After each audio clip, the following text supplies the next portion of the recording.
Yan, dito na sa Baguio. Oh, yan mga guys. Ganda.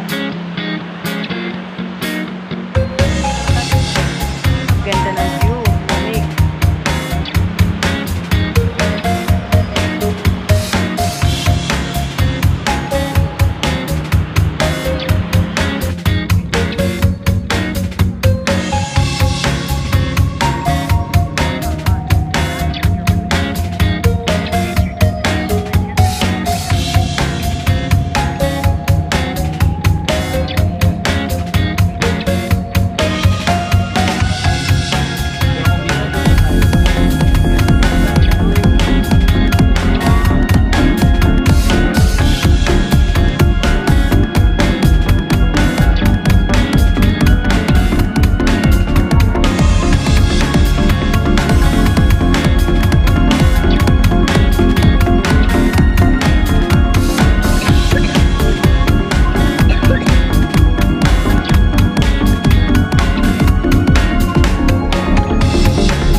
Wow, lamig.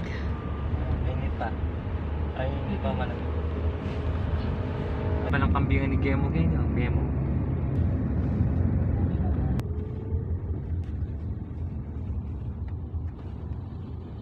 Saan tayo dadaan pa? Sa kanan tayo. Ay. Kanan.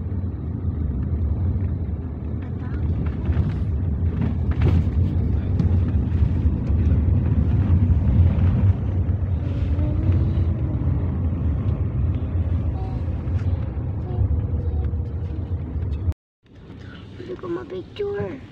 Watershed. Hello. Palagyan mo masanding matutala parking mo kaya pa siya may ka tapos Kita nakarasan lang na mo papunta ka bakit rin. walang Biden. I can't open.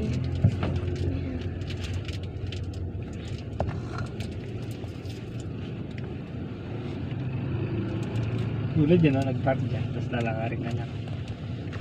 Okay guys, may natutulog dito. Nagbablog. Malapit na lang po dito. Yan guys. Mga Hello guys! first time pumunta dito pero Makakaganti sabi ng ko mapa guys! May natutulog guys. Nagpipicture. 1 kilometer lalakarin. Ano rin itong pinunta natin pa? Strong Kingdom. Kaya ngayon pa lang ko nakita yung daan. Di ba muna tayo nun? Hindi tayo ng ganito kaso parang Antok na ako guys. Uy! May nakagising malabi. Acting pala yun eh. gabi. Ginaingin ko. Sarado na siya nun. Hindi kaya gusto ko dapat madaling araw magbiyahe para walang traffic. Kasi matraffic. Ito talaga sa Baguio. Ang biyahe 3 oras. Yung 3 oras yung biyahe. Tapos 10 minuto ka lang sa venue. 3 oras na naman yung biyahe. 10 minuto ka lang sa venue.